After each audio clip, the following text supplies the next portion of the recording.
you talk about burnout and pieces like this, no? So it's like as if you can only be successful if you give blood, sweat, tears for one company or one mission. And I think it's obvious that humans are more complex than that, no? So something about this all or nothing, no? Like you can still give the very best of yourself and not be present within one company for 24 hours a day.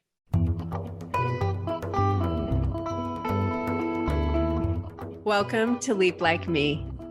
If you can't shake the feeling that you're not on the right path, if you feel called to change things up but don't know how to begin, you're in the right place. I'm your host, Lisa Hawashi, and my specialty is coaching people at those crossroads moments in life when you feel called to take a new direction. Sometimes that means taking a leap. I want to share practical advice and inspiration for your leaps and how to keep going after your dreams in a challenging world. This season, we're talking all about career leaps. Come along for the conversation.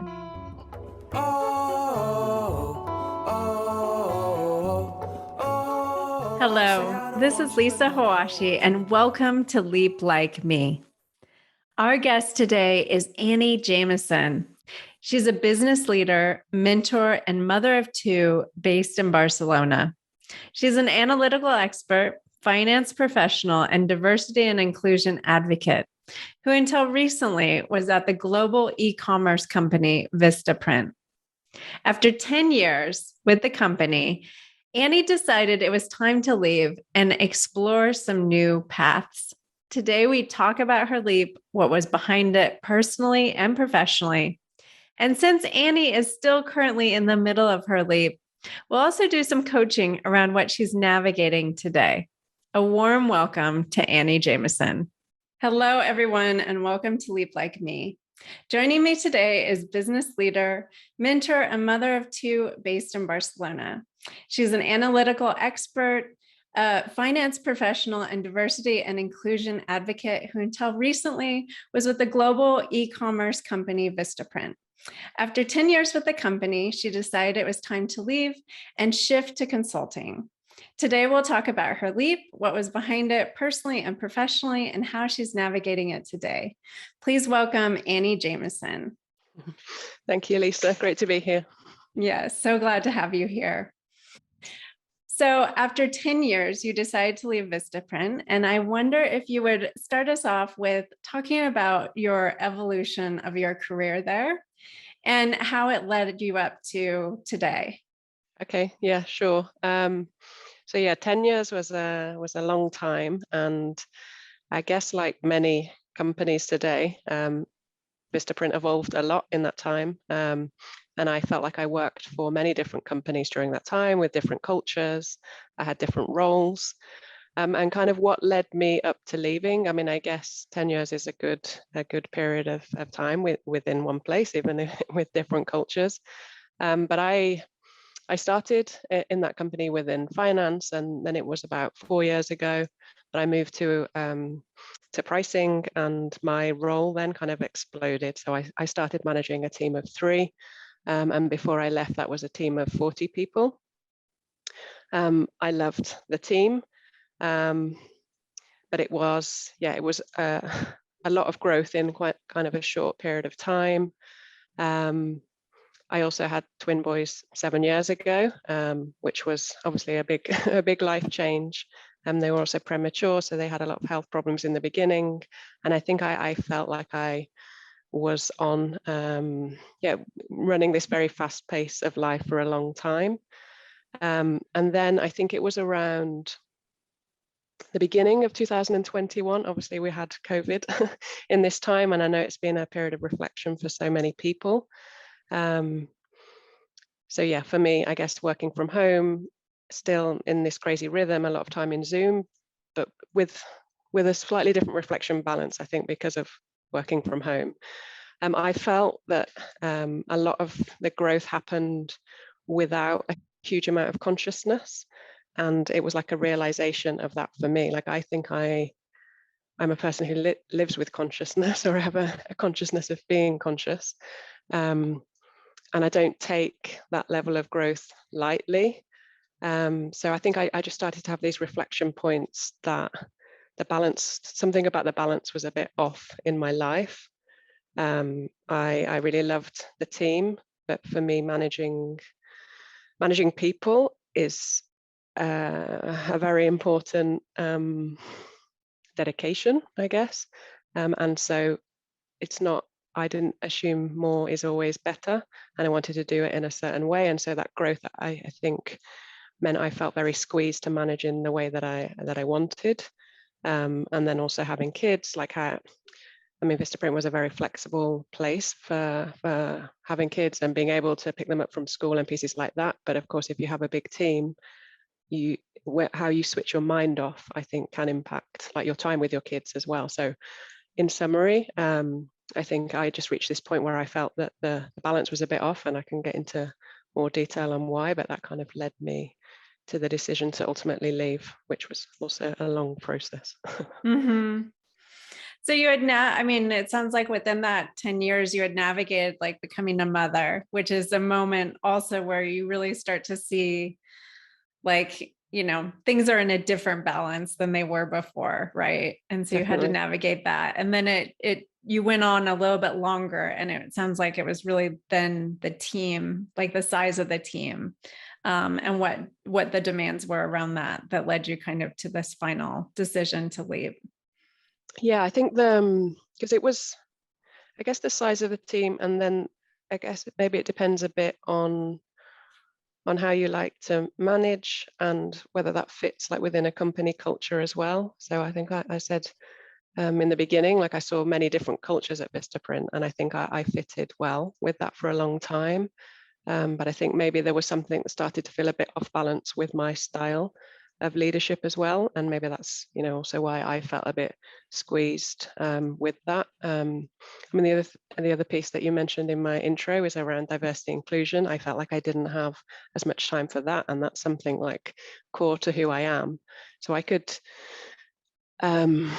bring out diversity inclusion pieces within the team environment, but I'm also interested in doing that more broadly. So whether that be, I did a fair bit at Vistaprint, like within the wider company, within employee resource groups, organizing talks and breakfasts to talk about different elements of diversity, but also the space to think about that, because, it's a very human topic, and you can have different instances in the workplace, but obviously it's bigger than a workplace. It's how we interact as people and in societies. And I felt like for me, it's really important to think deeply about that and bring pieces outside of work as well.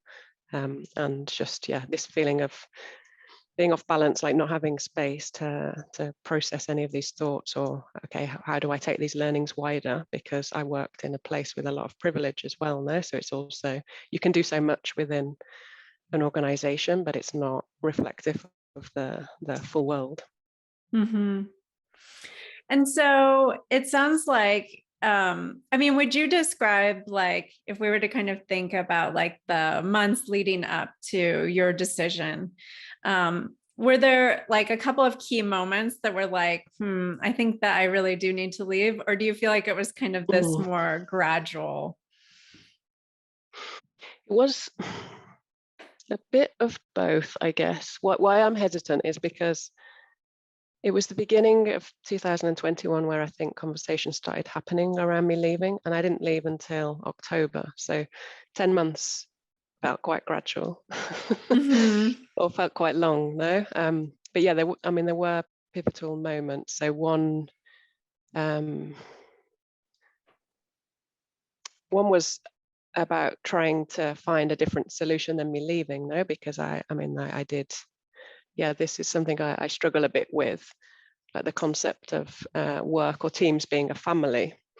But I felt like that became even more so during COVID as well. Like my family live in another country, and the environment I had was quite close to family, and so that would be a very difficult thing to leave. No, but so I think I tried to have conversations about, could I reshape my role somehow, reduce the scope, I don't know, split the team up somehow, or carve out pieces more formally for focusing on diversity inclusion. And so there were meetings where that was discussed and that wasn't possible for various reasons, which I could understand. So I'd say that was obviously, okay, a pivotal moment, like I need to leave this team, which was very painful as well, because I care a lot about them, still do. So say that was one, and then I did look for other roles within the company as well. But again, for different reasons, that wasn't working out. And that's something that I guess we might discuss a bit later. It's how is there a way of finding like different types of roles when you've got a certain level of experience? Because I think I was looking for something a bit different now in terms of, okay, recognizing the experience I could bring, but whether it be working part-time or focusing slightly different, because sometimes it has felt to me, and looking at job adverts now, it's still a bit one size fits all. Everybody wants to work full time. Everybody wants to progress in the same way. Bigger is better. I'm generalizing, but there's still a lot of that about, whereas I think conversations that people have are very different from that now. I think there's a general acceptance that people want a different balance in life. But when it comes to like hard facts of what jobs you see out there, it's like, how do you change that kind of landscape a bit? And I didn't get to that point within Vistaprint. And also after such a long period of discussing it, I felt like it was a good time to leave and take that time out to do the reflection, because of course in those 10 months my role was changing. I wasn't as full on by the end, but it still felt like, when you're in so many Zoom meetings a day, can you fully like take a step back to reflect? No, it's still a bit like autopilot, and you need to do what you need to do to deliver the things in the day. So yeah, it was kind of felt the right time to take that time out to reflect. So by the point that you actually left, what did your idea of balance for you? What did that mean? There's been different phases to it, I think. Actually, I was talking with a friend of mine this morning. We haven't spoken for a while, and he's ended up taking a sabbatical. It was a bit later than me, and so we're in different phases now, but we could share a bit of what we lived. And so the beginning part for me, like the first couple of weeks, well, I guess I had two things. So one, my team at the time were laughing at me that I was going to do this, but I put like a lot of things still in my calendar to do, because I felt like I didn't want to fall off this cliff. Now going from this pretty strict schedule to be like, oh, I can do whatever I want today within a limit, because when you have kids, it's not quite as right. You as still have free these as measured hours. Yeah. Yeah. But then I kind of did more like time blocks now. So it was like, okay, I'm going to do exercise these hours, this day. I'm going to study Spanish these hours. So it's more to like have a bit of a plan. But yeah, the first 2 weeks I just enjoyed the freedom. No, it was like very liberating. And then I think I had a good balance, because I studied, and then you had various activities with the kids. But I think I went through different phases of frustration of, was I having things as clear as I thought I should have by a certain point? And yeah, I could have a lot of ideas, but whether they felt viable, I wasn't sure. I mean, I have an interesting relationship with sleep as well, which influences a lot. I think driven a lot by kids and when they sleep. So yeah, I felt like it was different phases on what the balance could be. I think I have a good idea of what I want it to be, but yeah, like I said, I'm just still figuring out like what kind of opportunities exist out there to find this balance, and maybe like to say a bit more what I mean with that. So, because I've kind of explored, I guess, two primary avenues. So one is, like you hinted at in the beginning, like consulting on a part-time basis or a short-term contract part-time, and then being able to do other pieces outside of that. So whether it be studying, so right now it's Spanish, but maybe it could be something else. Also doing more pieces around diversity inclusion. So I'm also trying to write more in that area and maybe do a podcast on that as well, with some other topics. So that's like one avenue. So with that, it's whether these opportunities exist to facilitate that balance. And then another avenue I'm still looking at, because I think it's important to stay open to to most things, or to keep an open mind, is like the full-time avenue again, but with that balance within the role. No, so whether it be around values alignment, missions alignment, being able to have a focus on diversity inclusion, like I want to believe those companies and those opportunities can still exist. So when you left, were you thinking of it as a sabbatical at that moment, of like, I'm going to take some, like, a specific amount of time to kind of rest and not drive anything forward for a little while? Yeah. Yes, I did. I think like the overarching thing was, yeah, I would take like, because I had friends that asked me like, but how many months? No. And I think I said probably 4 to 6 months, but if it's a year, I think I could be okay with it, something like that. But then I think, yeah, like I said, I lived different phases, or also different days with it, where I would look, to see kind of what jobs were out there, or maybe I'll just apply for one now, just to kind of test the water a bit. So it was, I think I had the like I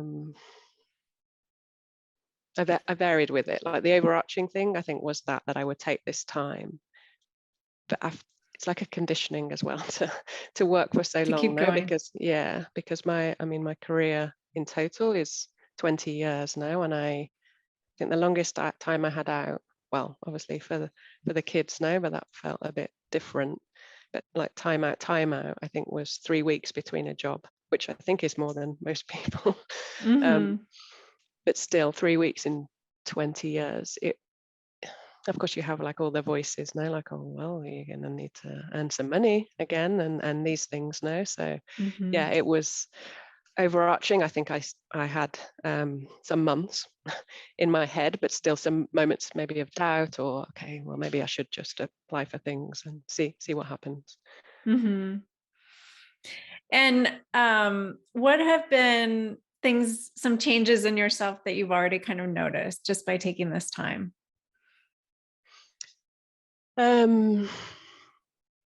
Yeah, I thought a bit about it in terms of like values, but I think I'm a person, like, I've always had my values quite clear.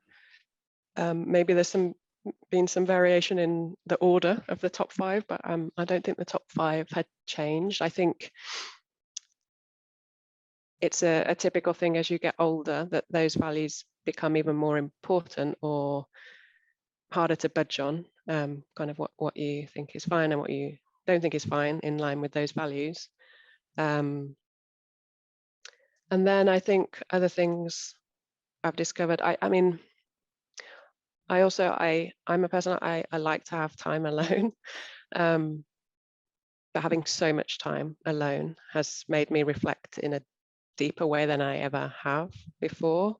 And I think that's a lifelong journey. I think, yeah, obviously I figured some more things out these months.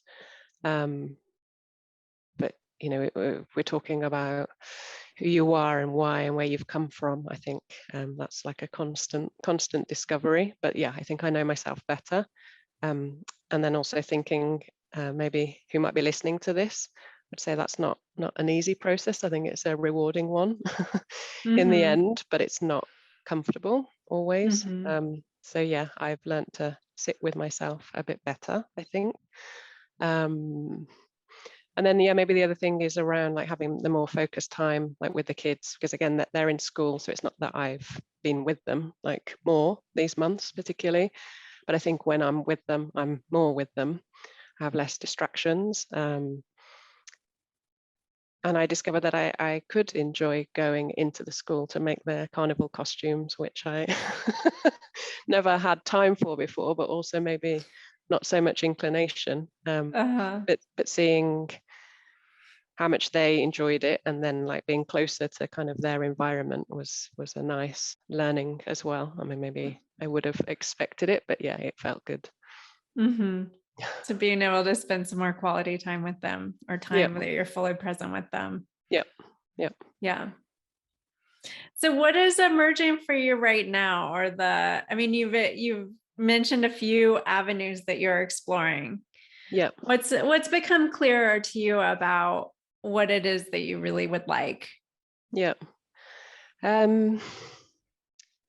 So yeah, where I'm at right now. So I did do a couple of projects these months, like working with friends' businesses, and that was nice. I got like back into Excel. I quite enjoyed that because my last role, I was just like being a leader of such a large team. It was more in PowerPoint than Excel, so that was good, and gave me like a bit of purpose, I would say. But yeah, I'm still studying Spanish 3 times a week, and I want to carry that on for now, because yeah, that's been important to me in my life here. Then again, I don't think I didn't dedicate enough time to it before. And then the other thing I'm looking at, so I'm quite close to signing a short-term contract, so that will be like an experiment for me as well. So it will be part-time, and 3 months, potentially longer, to see, yeah, really like see how that balance works for me. Because the other thing I'm quite interested in, this might have come across, but like within, like when I led this last team, I was very invested in the team and in them, and so working part time, maybe being a bit further removed somehow, is also an experiment for me to see like, okay, how does that differ? Can I do that? Can I like draw a clearer line maybe? So yeah, so I'm looking at that, and then beyond that, it could be a contract extension, it could be a contract somewhere else. I'm still open to full time if I feel like that fit is right as well. Mm-hmm. But yeah, actually, so I was talking with this friend earlier because he said he's really enjoying the uncertainty, and I was like, well, Unusual, I would say unusual. yeah, but I get it now, because I had that in the beginning. It's like, oh, there's a whole world out there now, and you can do anything you want, more or less. But yeah, something about that changed as time went on now. But I think I've got more comfortable with that uncertainty. So so I'm keeping an open mind. What happens kind of beyond like the next 3 months, Mm-hmm. and that, okay, it could go different ways, and that's good with me.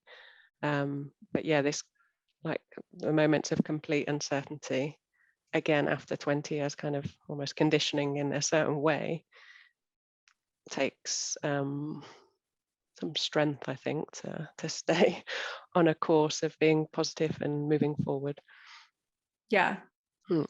Well, I think, yeah, I mean, having a full-time salary position, right? And with all the things that go with it, is like, as you mentioned the word structure like earlier, but it's like, Yeah. yes, it's like a very certain and sort of structured existence for a long time. And Yeah. then it's like, and then boom, you're in this whole different reality. And Yeah. I do like what you just pointed out, that when we do allow ourselves like that kind of space, then there's a lot of fear, right? Because there is a lot of uncertainty. We're not sure where we're going to land, but you are allowing space for like a beautiful amount of possibility at the same time. And for Yeah. you to be able to kind of discover those, which you weren't maybe so able to see, like as you were so focused and your attention was so focused on in that more structured environment. Yeah. Yeah, definitely. Yeah. Hmm. Yeah. All right. Well, I'm going to pause here, Annie. And just, do you want to do some coaching together? Yeah. Yeah. What do Sounds you good. think? Yeah. Okay. All right. Well, if you'd like, we can, you can choose what you sent me in the, in your email, or you can choose like a whole different topic. Sound good? Whatever, or a like very specific element of that. So I can just let you think a moment about. Yeah.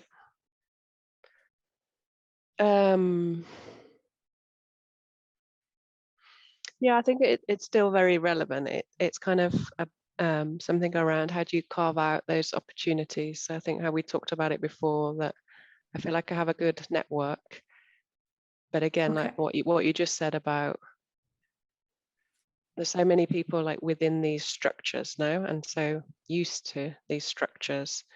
I feel like the conversation happens around different ways of working, different balances. But from what I've seen, Okay, I'm gonna it's not have you. I'll have you pause, and then I'll just invite you to think about what you to I don't know to rephrase it. Sound good? And we'll just kind of start as a clean okay, mark. okay, Sound okay, good? yeah, Okay. yeah. All right. So Annie, is there a part of your of kind of the things that you're navigating right now that you would like a little bit of coaching around? Yeah, so I think there's something in it for me around how you carve out like these different opportunities. Like I think like conversationally or on LinkedIn, you see much more about, that you can find a different balance to life. It's important that people explore it. Job crafting. I follow a podcast called Squiggly Careers, pieces like that. But what I find is I think I have a good network, and I think I'm quite resourceful in where I look for maybe part-time opportunities or something a bit different. But I feel like I still come across like the structure of opportunities that have existed for many years. So it's full-time positions. The only way of progressing is having bigger and bigger teams. So yeah, it's something in around, is there a way to approach that differently to kind of unlock those opportunities? Mm-hmm.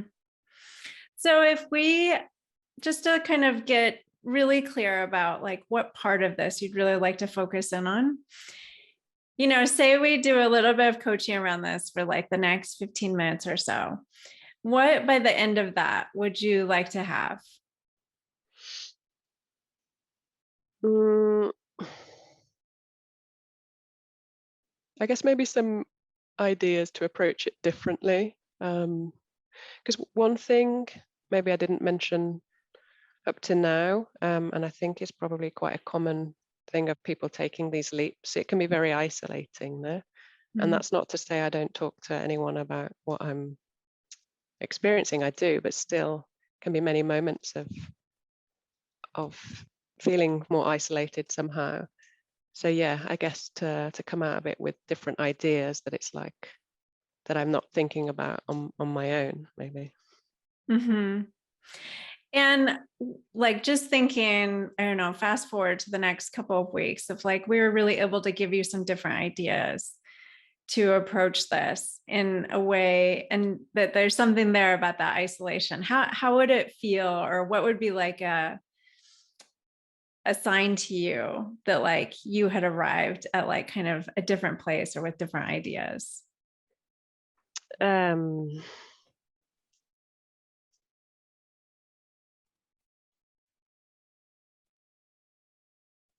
I think it would be the feeling of there being more possibilities, if that makes sense.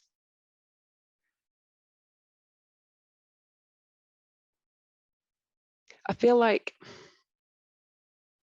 as you go through your career and obviously you build up experience, and then in parallel you're having your values more clearer and clearer, which is great, and I think it's an important thing that everybody should do. But then to find those opportunities that fully fit, or more or less, I'm not saying you can't make some sacrifices, those opportunities become less and less. So it's like, how do you open up that pool of possibility? That would be something really positive, to feel like, okay, no, that there's more possibilities than I was thinking. Mm-hmm. And for you, why is this important right now? I don't know whether it's like a question of time, no, like as time passes, because I've really enjoyed this time, but it's something like as if there's a ticking clock now. That the longer you have it, I don't know whether it's a societal pressure or it's internal, probably a bit of everything. That yeah, it's like as if as time passes, it's more important to see those options or those possibilities. Like there's going to become like a D-Day where you're supposed to have figured out everything forever again. Mm-hmm. Yeah. I wonder if you're talking about kind of like that sense that people feel like, okay, I can take a career break, but I can't go too far. Otherwise I'll be like, people won't want me anymore, or I won't, like there's an expiration date. Yeah, I don't know. I've thought about that a bit. But I suppose I the way that I try to structure my days is that it's a different way of living than before, because I think a lot of us live like with this sense of achievement through what we do. So I don't think it's the same level or the same rhythm that I was doing before, but still it's like having these targets. No, okay, I want to get to this level in Spanish. So I feel like, although I'd like to let go of that completely, I haven't, and I have that now. I still feel like I've got things to show for these months, whether that's the right message or not. So I don't know about the expiration in that way. I just think that a lot of pressure that you have is like, okay, yeah, go and take some months out and then figure out what it is you want to do and come and tell me. Mm-hmm. Like I still think we have that as a society, that it's there's that, like these deadline days. No, not that it's a constantly evolving thing, because I think as people we could do this all the time. No, okay, I'm going to do this for a few years, then I'm going to reflect, and now I'm going to do this chapter and stop and do this chapter. But I think we're still like, no, like you leave school, you should know what you want to do. Like all your choices of classes now are supposed to lead to what you want to do for the rest of your life. And I think we're transitioning to a different world, but I think there's still a lot of structures in place that are still putting us on that path now. So it's like, now should it be that whatever I do next is the same path for the rest of my life? Well, not necessarily, no, but I think that's still a pressure that we have on us. So in order for us to help you, kind of create some space and get you some new ideas, what would we need to resolve or kind of look at as pieces of this? I think it's about how, well, again, how do you create those opportunities? What kind of conversation should you be having with people to make those opportunities happen? I get the sense that maybe there's like a way that you feel like this. Is there a way that you'd really like for it to happen, or that you feel like you can kind of see how it should happen? I think it's maybe it's that I want a magic wand for the world to change more quickly than it than it is, and that applies to many things. Well, tell me, in this case, what would the magic wand do? Like, what would be? That it's okay, it could be create more part-time opportunities now. Again, and maybe I don't have full vision into this, but I think what I've seen is there's some slow change. Some companies start to talk about, they publish roles and they offer them on a part-time basis. This is just one example of having like a different balance now. But still, I think a lot is not at certain levels, I guess. It's like maybe it's at more junior levels or something like that. But it's like, can you find that with experience, where your experience is valued? Is it still that part-time opportunities exist? I don't know, more within more entry-level administrative jobs or something like that. I think I've still seen more in that way. Then otherwise it feels a bit more like all or nothing. So it's like, okay, let's make every role available with reduced hours. That could be one magic wand. Mm-hmm. It's like what starts it, no? Like, how do you get going on that first step to make that ball start rolling, that there's more companies doing it? Because again, I think the conversation happens, but I just don't see it so much in reality. So the question is, how could you really have a leadership role on less than full-time basis. Yeah. Yeah. I mean, that I guess touches on other topics, and maybe not necessarily for a conversation for today, no, but I think you talk about burnout and pieces like this, no? So it's like as if you can only be successful if you give blood, sweat, tears for one company or one mission. And I think it's obvious that humans are more complex than that, no? Yes, something about this all or nothing, no? Like you can still give like the very best of yourself, Mm-hmm. but not be present within one company for 24 hours a day. Mm-hmm. So Annie, I know that mentoring is really important to you. And I imagine you have some experience mentoring. Yeah. Yep. So I'm just curious, like if we were to put someone that you're mentoring in your position, they would like Yep. they would like something from the workplace that like seems scarce or maybe is kind of at the front edge, unusual or, potentially difficult to get an opportunity like the one that they're looking for. What would you tell to the person, maybe the woman that you're mentoring, the woman leader that you're mentoring? What would you advise? Probably what some of my friends tell me. I guess it's something around patience, and that you're on the right path, that it's not like a state of inertia, that, let's say, like for me now, to experiment with this contract, it's a step, and so combine that with patience. It's like, okay, as long as you're experimenting and moving forward and trying, that will make it happen. But yeah, like have patience with that, because if we had this magic one, we would fix many other things before we would fix this in the world. That this kind of progress just takes time because we're all existing together and it's complex. Mm-hmm. And so on a practical level, we'll put this back to you. Like, what would you feel like, how could this be translated then or expressed on a practical level for you? What does it mean doing or thinking differently?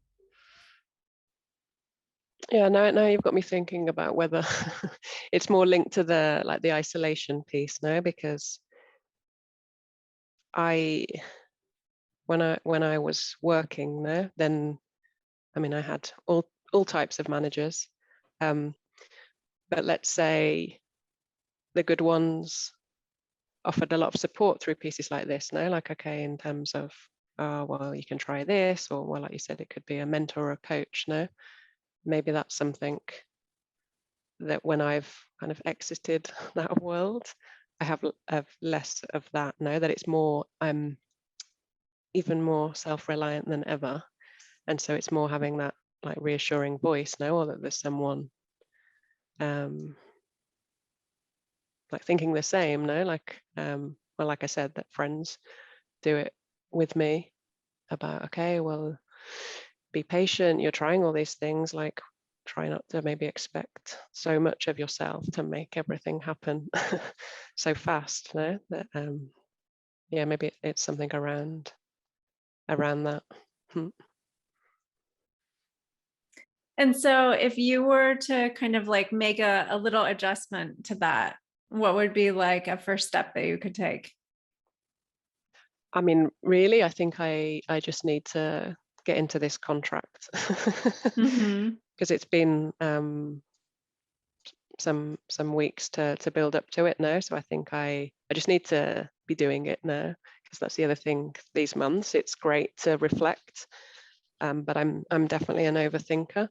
So also having so much time to think, I can it can be a lot as well. So Mm-hmm. maybe, although I'm maybe it's like a full cycle now, because I think I spent so much of life doing, and then I've been able to be a bit more. But I think Mm-hmm. maybe I need like the balance now and a bit more Yeah. of doing again. But maybe I'm getting too deep with it, but it's like I find it really interesting though, this concept of how conscious we live. And of course, I think it's really important to live consciously. But I don't know, routine and having things that you know you have to do obviously give something as well. And as an overthinker, it can switch off the overthinking for a while. Mm-hmm. Yeah.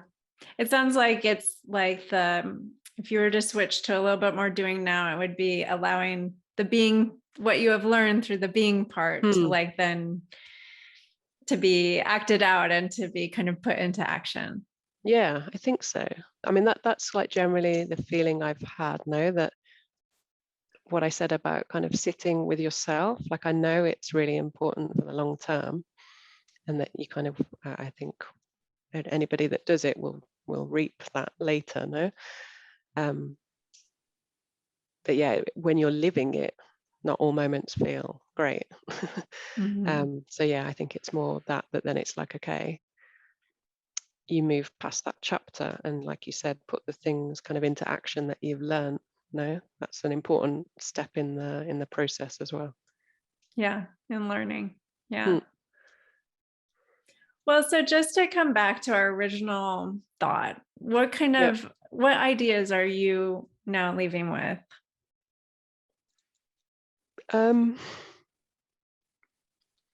yeah, I mean, I guess it's echoing that voice that, okay, like be patient. Things are starting to be in place to experiment, and that's what I wanted to do now, to try different ways of living and being.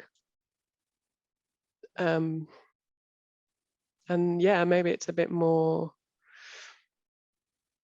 like let those pieces run their course now, and then I'm going to learn so much more through living those. I think it's more along those lines. Mm-hmm. And going forward, like what can be a way that you can kind of remind yourself to stay with Wow. this mindset? I try and write a bit, like different reflections that I have, and yeah, it's something that I've done these months as well. I do it from time to time, or refresh the notes to like what I've learned, like what I've done, what I've learned, what did I think I would do that I did, and what I didn't do that I thought I would. So I guess I can adjust the notes. Another thing that I'll show you, have it here. It's like old school style. But I read something, it was in the new year, about like every week write down like some things that have happened that week that you feel good about or that you've learned. And I mean, the idea is more, I think, at the end of the year, then you can look back at all these notes that you've made, and it's nice. Like I like to do that at the end of a year as well. But yeah, maybe I can do some of those for this period and reread them when I need to. But yeah, it's like an old jam Cool. jar with Yeah, I handwritten like notes in. that. Yeah. I've done that with a massive to-do list before. When Okay. as I took things off of it, a daunting list, I would put it in the jar so I had a visual representation. Yeah. Nice. Mm-hmm. Yeah. Well, Annie, I just want to thank you for sharing this coaching time with me. And if that's feeling complete to me, then, or complete to you, then we'll end there. How's that Okay. feeling? Yeah, perfect. Yeah, no, it's been really nice to talk it through. Awesome. Yeah. Any last takeaways before we wrap up? I guess like from when we chatted before, thinking a bit about your audience now, and like advice or learnings that I thought was most relevant. I mean, I've mentioned it a bit, but I think the sitting with yourself, I think it's really important to have a plan.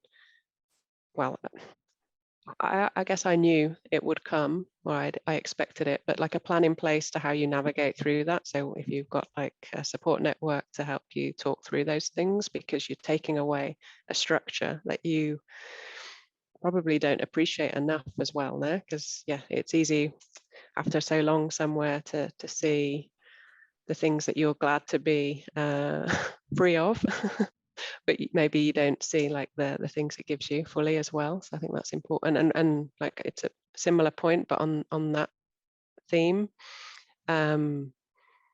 like if you're used to being in groups now or teams, like how can you replicate that? Because actually like going back to school to do Spanish class really helped me, because it was like, oh, we're like a team with group objectives, and it was like a very simple thing to start now, but that first week I was like, wow, I missed this.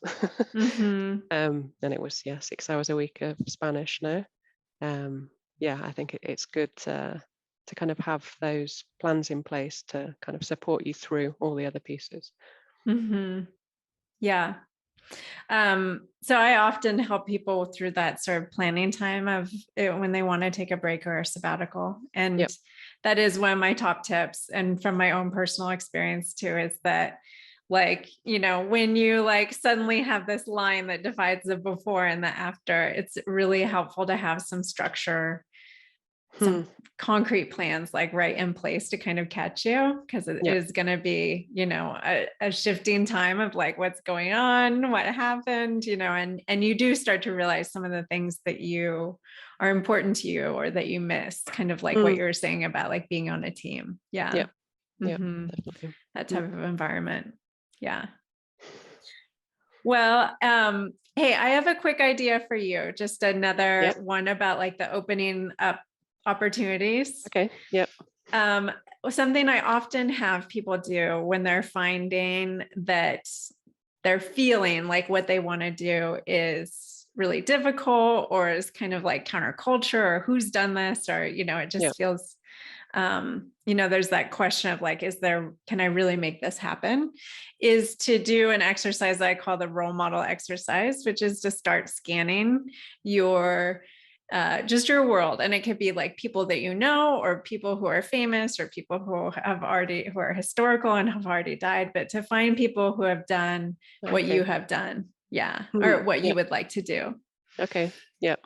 And so, for example, if there's like this question of like, who is, a mother and who, really wants to be in a leadership position. And for example, if you still wanted to lead a team, and who could do it in like, a 20-hour work week, like then to start scanning, collecting stories and ideas of people who have done that.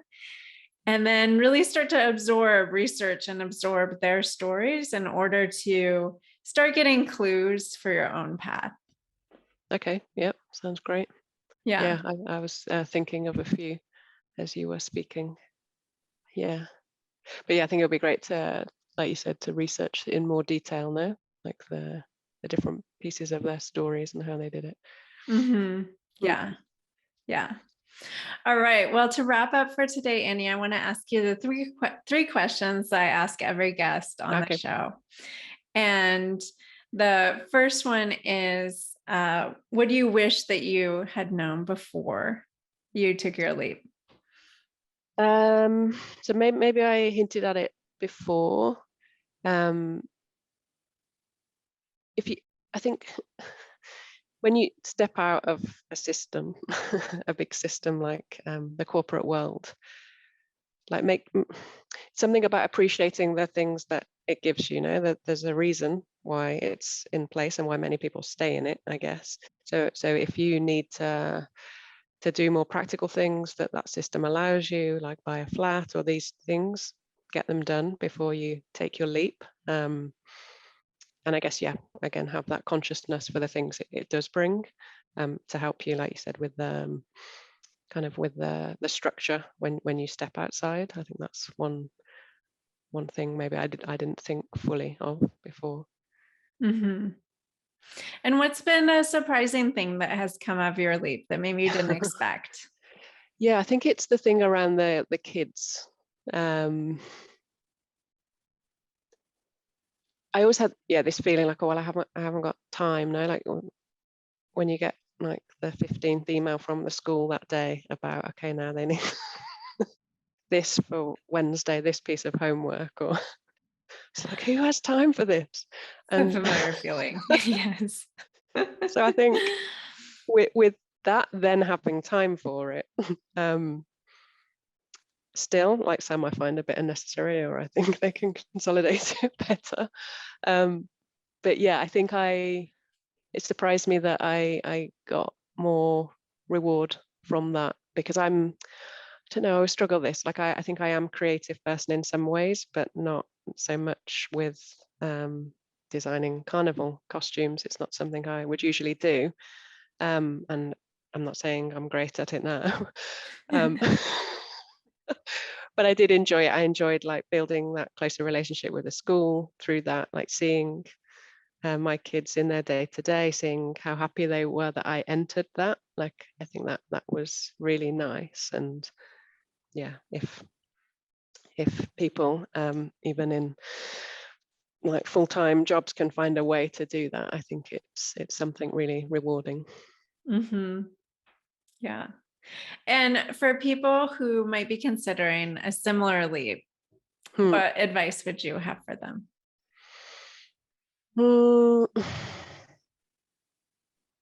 I think it's stuff that we've already talked about. So I think it's something like don't underestimate like how deep you're going to get with yourself. And again, have some plan, because you don't know where that will take you, but some plan of like a support network, or like you said, structure in your day, or join a group if that's something that was a strong part of your working life before.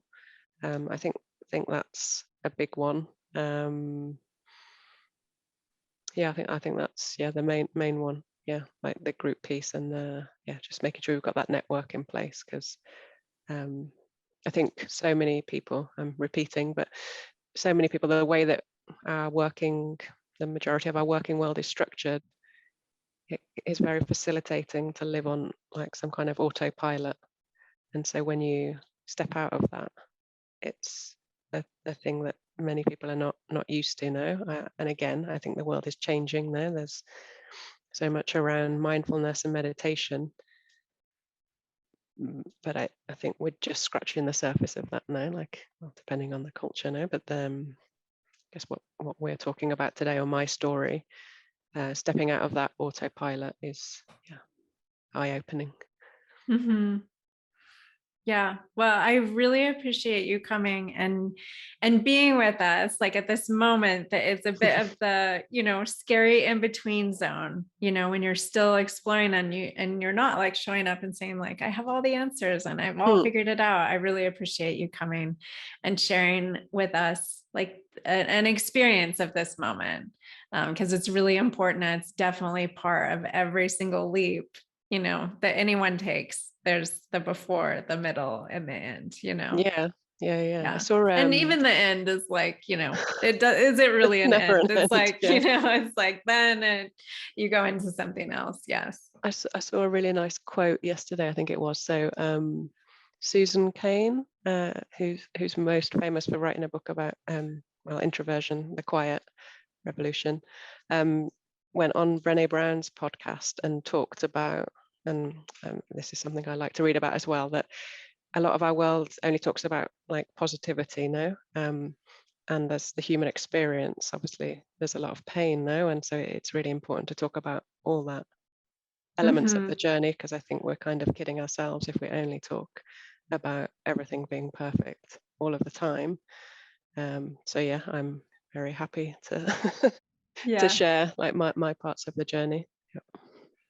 I'm looking forward to her book. Yeah. I can't think of the title right now, but I think it's about longing and something about like the more difficult shadow side, maybe we could say, of like of our experiences and how that too is beneficial. It's bittersweet and something. That's right. Yeah. Mm-hmm. Yeah. Well, and so if people who are listening or watching would like to get in touch with you or follow you, how can they do that? So I'm like quite active on LinkedIn, so I'll be happy to connect on LinkedIn. I am looking at doing this podcast. I'm trying to get that live at the moment. I'll probably put it on a YouTube channel, so I can share the link of that channel. Otherwise, yeah, I'll be on LinkedIn. Cool. And say again what your podcast will be about. So I want to do it kind of more broadly around human first leadership, and then with different topics underneath that. So the first one will be on diversity and inclusion, and then potentially different pieces on that. Also talking a lot about, well, it's within diversity and inclusion, but around privilege, the role of kind of power in diversity and inclusion, and where that comes from outside maybe the more known about elements of diversity. But yeah, just anything kind of human first from a leadership angle. Very cool. Great. Well, we'll definitely include those in the show notes. Okay, perfect. Thanks again for joining us today, Annie. It's been a pleasure. Thank you for the time, and for all your input. It's been really helpful. Good. Glad to hear it.